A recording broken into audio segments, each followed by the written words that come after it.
So here we are now. This was shot the day my babies were born, and I think yes, it was. It directed was this shot here. I'm not sure. I can't remember the actual shot. No, yeah, that's true. You weren't there.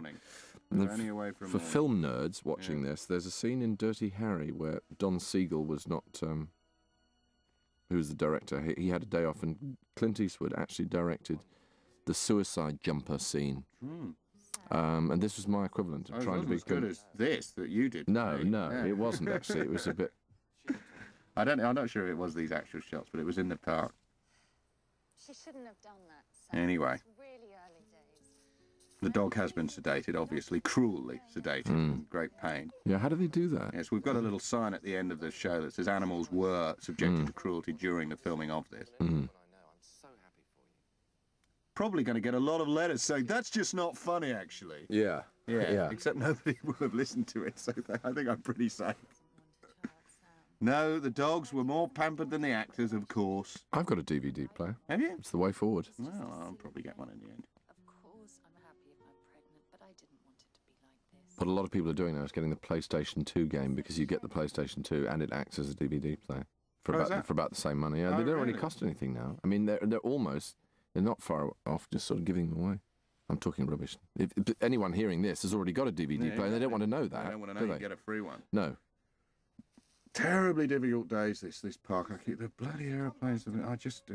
And with the premature babies being. And do you remember we also had a mad resident, didn't we? Oh, yeah, he came out on the balcony drunk at 10 o'clock in the morning, shouting. I know. That happens too. Always a location's always a nutter.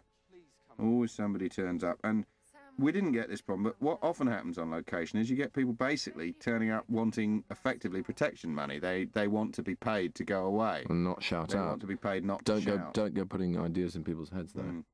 But I'll tell you, don't bother doing it, ladies and gentlemen, because the rule is never pay. Because the minute you pay, then there's 20 of them about 15 minutes later. So there's a rule location managers have that they do not bung people money. No, they'll call the coppers. They call the cops. Anyway, let's not talk about horrid. No, that's horrid. That's horrid. Yeah, they are lovely.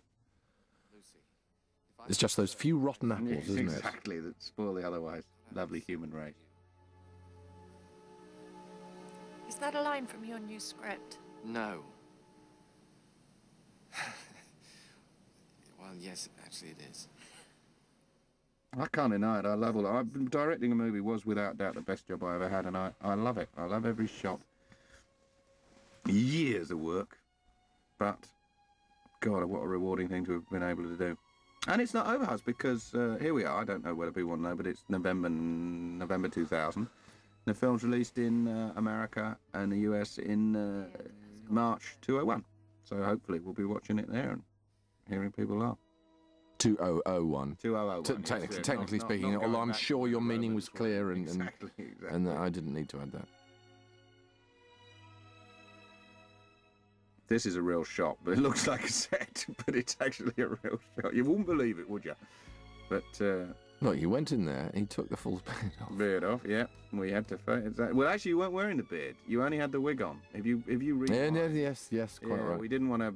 Basically, we didn't have time to bother, so you had to look in the window as you walked towards the shop because we didn't have time to put the beard on as well. We just plonked the wig on. Now, the use of that car may strike some people as just some kind of piece of product placement, but actually, as if I remember rightly, part of the decision to go with that car was that it was obviously a childless couple's car. There was a sort of feeling that... And there aren't many of those obviously childless couple's cars around, and that was definitely one of them, wasn't it? Exactly. It's so obviously a two-seater. These couple they don't have children, but they've got kind of other things, like he drives a bike, she drives a moped, they have fun. And their car is definitely not something that a family would be able to make use of. So there was thinking behind it. And also it's very funny because there's a montage of bonking shots coming up. And the idea is that it would be very amusing to have it off in a car that size. And there is a bottom banging against the window.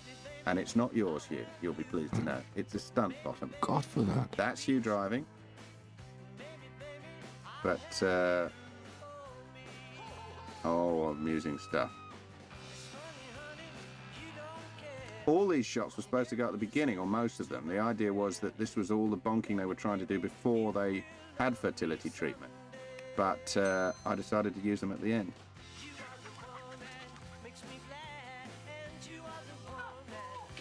Right, here we go. Here's the stunt bottom. Can you see it on the right of the screen there? Oh my God, whose bottom? So who? It was your double. It was the bloke who you're the guy who stood in for you. You know, Right. what they call lighting double.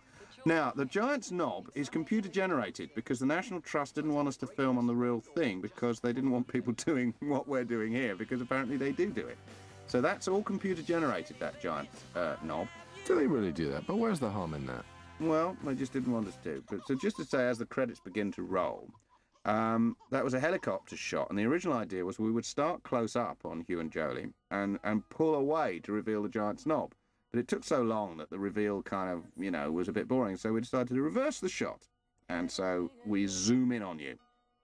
And a very cold morning you and Jolie had on that. We had of it, yeah. And the final piece of information is that the giant's knob will not be in the American version because they all think I made it up and just put a great big cartoon of a knob at the end of my film out of puerilness because they haven't heard of it. And I've discovered that actually a lot of people haven't heard of the giant's knob. But there is, in Dorset, near the village of Serenabus, a piece of Stone Age graffiti, which is exactly as we depict it in the movie. I think it's time to say goodbye, is it, Haz? It certainly is. Goodbye, ladies and gentlemen. Goodbye.